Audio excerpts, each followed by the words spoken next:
Mesdames, Messieurs, peuple congolais, sommes-nous individuellement et collectivement, tant au niveau civil, politique et militaire, accros et drogués à la fois à Sassou Nguesso?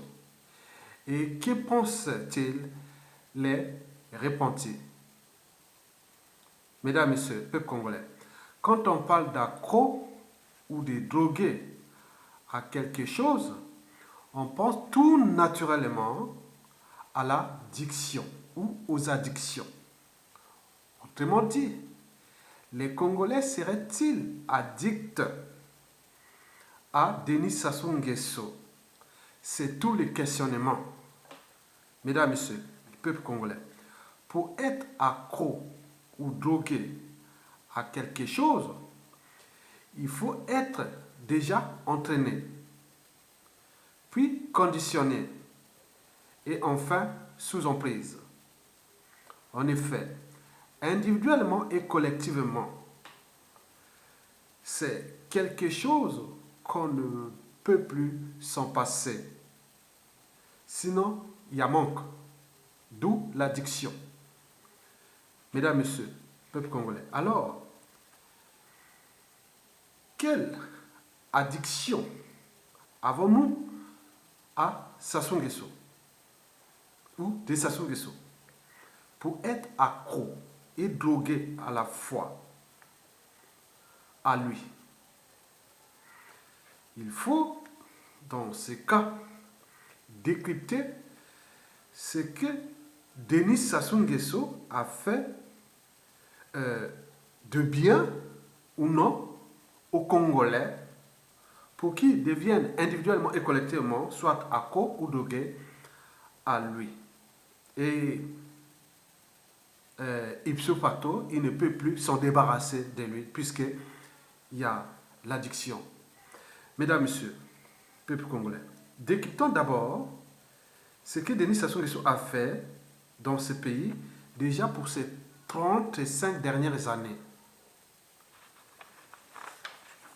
Et je ne peux résumer le boulot que Denis Sassou Nguesso a fait dans ce pays pour que les Congolais, individuellement et collectivement, tant au niveau civil, politique et militaire, et voire religieux, deviennent accros à lui. Donc, je peux que les citer en mots-clés.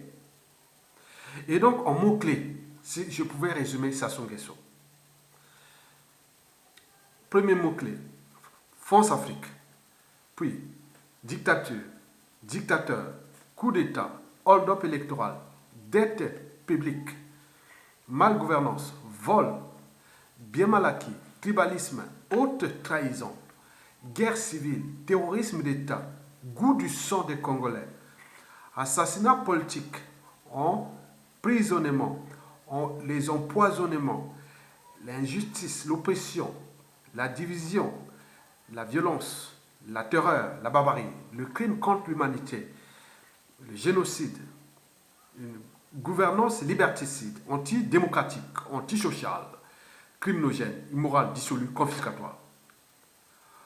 Voilà seulement les 30% de ce que Sassou a dû faire dans ce pays déjà pour ces 35 dernières années. Et il faut se demander, avec de tels mots-clés, bon, certainement, ça a créé des... Oui, ça a provoqué beaucoup d'émotions au niveau des Congolais. Parmi la palette d'émotions suite à ces mots-clés précités, bon, il y a le renoncement, la résignation, la tristesse, la peur, la soumission, la colère, les dégoûts et tout compagnie, ce sont des palettes d'émotions. Mais or, on ne peut pas combattre l'injustice, l'oppression et la barbarie par les émotions. Sinon, ça se serait depuis la nuit des temps. Ça se combat que par la conscience. La conscience, comment dire, par le raisonnement. Si je doute, donc je pense. Si je pense, donc je suis. Donc je suis capable d'allumer au moins mon cerveau, qui n'est pas un fardeau.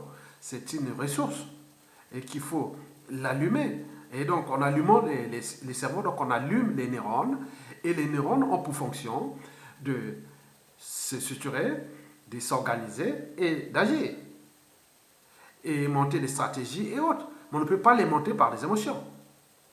Donc, certainement, les mots-clés précités ont créé des,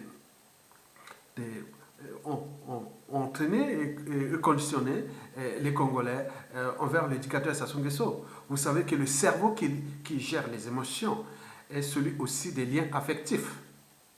On est d'accord? Donc, il y a cette dépendance qui est déjà émotionnelle ou affective, mais elle est psychique.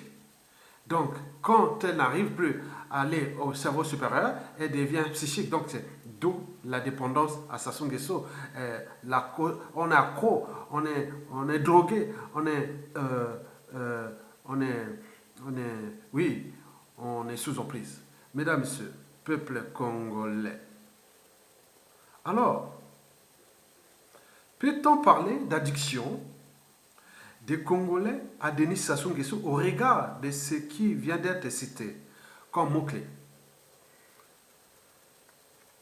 Ou de syndrome. Est-ce que nous sommes addicts ou il y a comme ce qu'on appelle en psychologie, ce qu'on appelle les syndromes de Stockholm? Est-ce que s'agit bien sûr, est-ce qu'il s'agit d'une addiction à Sassou Nguesso ou d'un syndrome de Stockholm? Vous savez que les syndromes de Stockholm, c'est les syndromes où les victimes respectent leurs bourreaux. Par exemple, si vous êtes pris en otage, parfois il arrive dans les situations où les victimes deviennent eux-mêmes les complices du bourreau. Et donc, c'est ce qu'on appelle le syndrome de Stockholm. Est-ce que nous sommes passés de cette addiction au syndrome de Stockholm? C'est-à-dire, on respecte quelque part notre bourreau. Est-ce que nous, Congolais, nous civils, vous militaires et vous religieux congolais, vous respectez individuellement et collectivement votre bourreau, Denis Sassou Nguesso? Quoique, Jean-Paul Sartre l'avait pourtant dit en son temps, je cite, « Je hais les victimes qui respectent leurs bourreaux. Je hais les victimes qui respectent leurs bourreaux. » Fin de citation. Alors, les Congolais respecteraient-ils leurs bourreaux, Denis Sassou Nguesso? Mesdames, Messieurs, le peuple congolais, sommes-nous accros et drogués à la fois à Denis Sassou Nguesso? Certainement pas. Sinon, ça cesserait. Sommes-nous individuellement et collectivement victimes de notre bourreau commun? Ben oui. Sommes-nous les victimes de notre bourreau commun? Oui. Ben oui. Il n'y a donc pas de syndrome de Stockholm constaté parmi les Congolais. Sur les 92% des Congolais qui ont osé dire non à Sassou Nguesso depuis son coup d'État sanglant de 1997 à nos jours. Les statistiques sont restées en même. Sassou n'a que 8% d'opinion favorable à lui. Donc il y a 92% qui n'ont pas jamais changé, quelles que soient les générations. Donc sur ce point-là, on ne peut pas parler des syndromes de Stockholm que les Congolais respecteraient Denis Sassou Nguesso, sinon ça cesserait. Et donc sur ce point, donc, on peut tout à fait traiter ou déplacer, soi-disant, cette addiction au syndrome de Stockholm. Non, il faut aller plutôt voir l'effet spectateur. Il s'agit bien sûr de l'effet spectateur. Vous savez très bien que quand une victime face à son bourreau, mais quand il y a plusieurs témoins, et bon, donc, parfois on n'arrive pas à agir, mais quand il y a un ou deux témoins, et souvent ils attaquent vite, ils attaquent le bourreau. Donc nous sommes dans le cas de l'effet spectateur. Donc il faut aller plus loin pour expliquer cela. D'abord, prenons le rapport entre les proies et les prédateurs, et notamment entre les lions et les gnous et les zèbres. Ce sont des antilopes. Enfin, avec les buffles. Quand les lions attaquent les gnous et les zèbres, les antilopes, on dit akik et tout. Et souvent, il y a ce qu'on appelle le fait spectacle. On l'a même constaté avec les loups, hein, quand ils attaquent les moutons, bon ben, akik et tout quoi. Les lions, pareil. Mais par contre, quand les lions attaquent les buffles, et là, tout change. Il n'y a plus de fait spectateur. Là, il y a souvent la casse des deux côtés. On est d'accord? Donc, on a pu par exemple voir hein, ces dernières années au niveau de la société humaine hein, ou des pays à l'échelle africaine. Par exemple, on a déjoué le fait spectateur pendant que le jeune tunisien était mort, je ne sais pas, oui, il y avait une bavure policière et autres comme ça en 2011, exactement au mois de mars, et puis bon, ben, tout a déclenché, hein, les printemps arabes au Tunisie, hein, voilà, donc c'est parti. Donc on a pu par exemple voir aussi au Burkina Faso en 2014, hein, pour un réel tour, bon, ça a déclenché. Ils ne sont pas restés dans le fait spectateur. On est bien d'accord. Et on a vu aussi en Algérie, au Soudan, en 2019, hein, contre le 5e mandat de Bouteflika, et puis l'autre contre l'augmentation du prix du pain. Mais nous, les dénominateurs communs sont tellement qu'on n'est même pas capable de franchir cet effet spectateur parce que l'injustice, l'oppression et la barbarie à tel niveau qu'on ne peut même pas imaginer. Je vous dis qu'à l'échelle de l'Afrique, nous sommes au haut sommet de ce que l'Africain peut supporter. Faites la tournée de toutes les capitales d'Afrique. Vous verrez que chez nous, on est descendu très bas. Une capitale où il n'y a pas d'eau potable, où il n'y a pas des hôpitaux, où il n'y a pas... Donc, on ne peut pas accepter ça. Donc, mais là, nous sommes dans les faits spectateurs. Nous avons vu en 2020, d'abord, le peuple a joué sa mission de peuple, hein, de souverain peuple. Il a dit non, on ne veut pas. Ce n'est pas que le fait d'aller voter. Mais on peut voter, on vole votre victoire. Vous dites non, mais on ne peut pas accepter qu'on vole notre victoire. Ils sont allés jusqu'au bout, partout, on a vu. Mais au Mali, il arrivait que non, par rapport à cette injustice hein, électorale et puis la situation du territoire, hein, et qui, pour eux, ils ont cru que le pays est occupé. Et donc, ils ont manifesté, ils sont arrivés au bout. Ils disent non, maintenant, nous sommes arrivés au bout, on a fait notre mission de souverain peuple, mais nous avions aussi des armées. Les armées, ils ont des fondamentaux qui, depuis la nuit des temps, depuis que l'humanité est humanité, depuis qu'on a commencé à mettre en place la civilisation, parce que la civilisation, nous sommes partis du nomadisme hein, il y a 10 000 ans. Hein. Il y a 10 000 ans avant Jésus-Christ. Hein. Bon, donc après, on s'est sédentarisé, on a créé des villages. Hein. Donc, bon, et ces villages, bon, ben, oui, bon, quand vous avez un village, donc il faut protéger votre village. Hein. Donc il y a eu des villages qui ont été assiégés. Hein. Et donc comme les villes, les pays et autres. Mais ça n'est pas seulement des territoires. Mais il faut aussi protéger la population ou les habitants ou le peuple. Donc il y a tout. Donc on a créé ce qu'on appelle les fondamentaux des armées. Et qui ont évolué en fonction des sociétés et civilisations. Donc, je ne veux pas partir de l'histoire des armées depuis Toutankhamon, non. Ou même depuis Hannibal, en passant jusqu'à la première, deuxième guerre mondiale et compagnie. Même troisième guerre mondiale, c'est-à-dire la guerre froide. Bon, bref.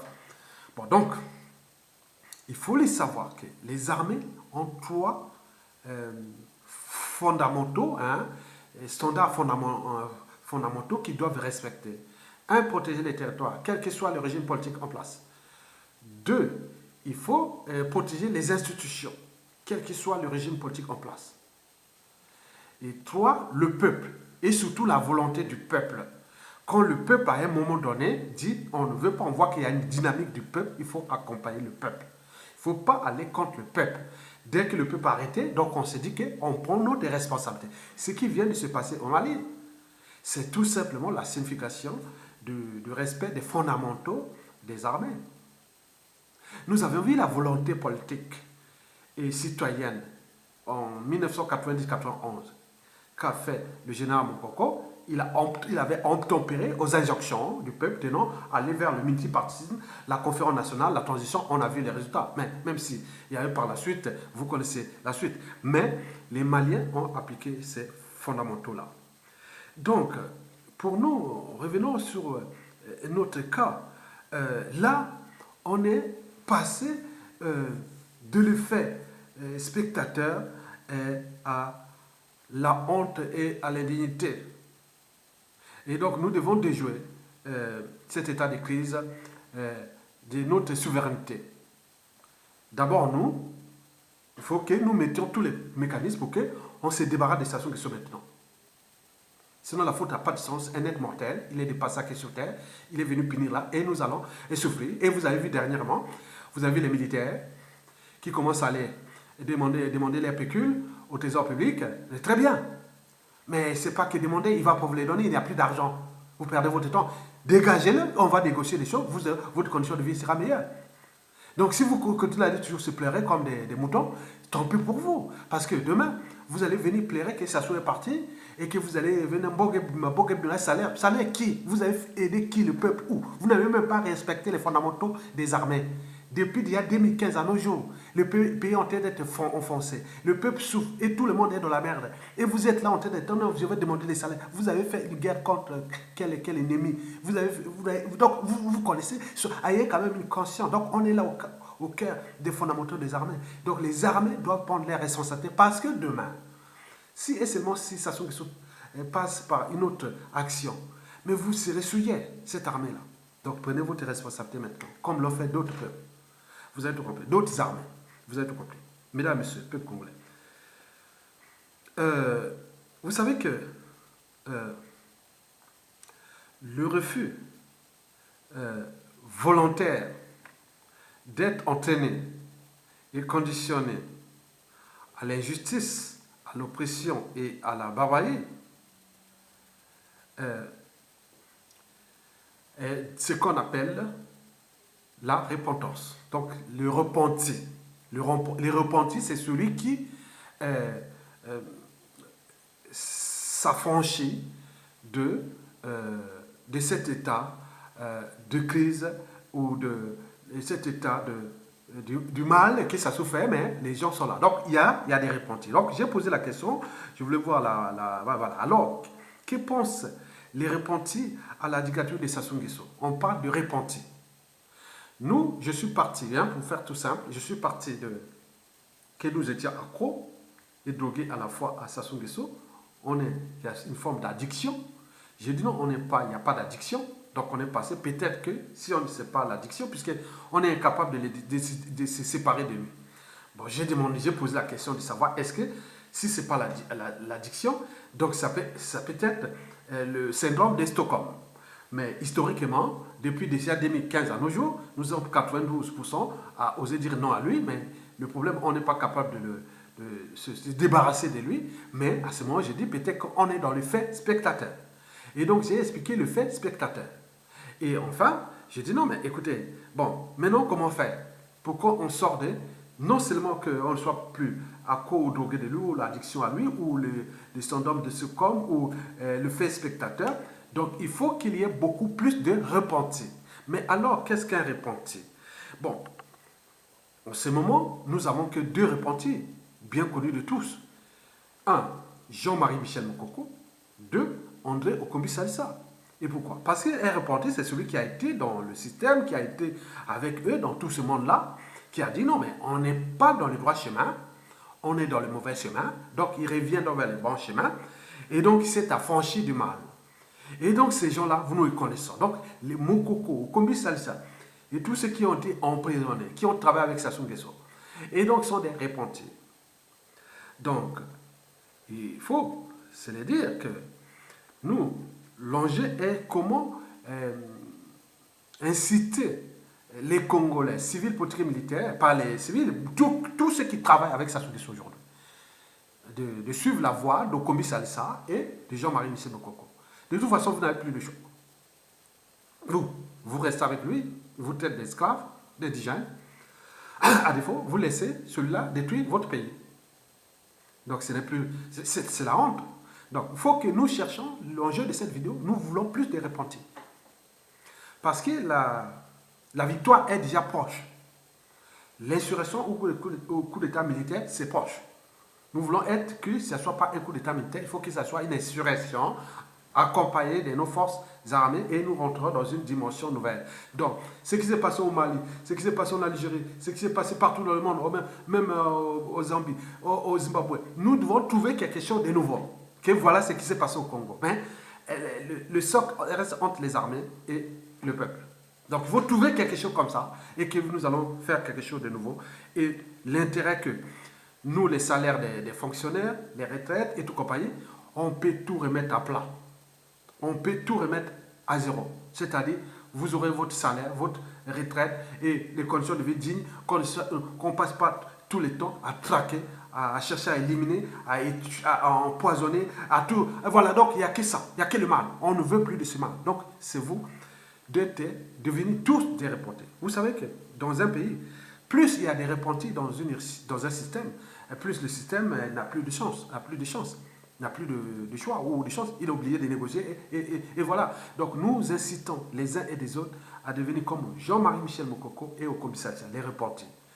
Et à ce moment-là, vous allez rejoindre les 92% de ceux qui ont dit non à Sassou Nguesso, c'est-à-dire les souverains peuples, hein, qui depuis ces années-là a toujours dit non à Sassou Nguesso.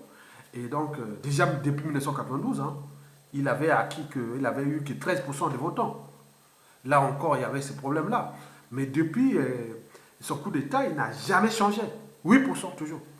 Mais il s'entête à garder ces 8% parce qu'il n'y a pas encore des repentis. Dès qu'il y aura beaucoup de repentis qui arrivent, hein, parce qu'il y a des repentis visibles qui sont des politiciens, mais il y a beaucoup de repentis dans l'ombre. Et donc aujourd'hui, le rapport est proche du point d'équilibre pour que nous inversions le rapport de force et pour que Sassou Nguesso tombe. Et donc, civils, politiciens, militaires et religieux, rejoignez la résistance. La fin de la dictature est proche.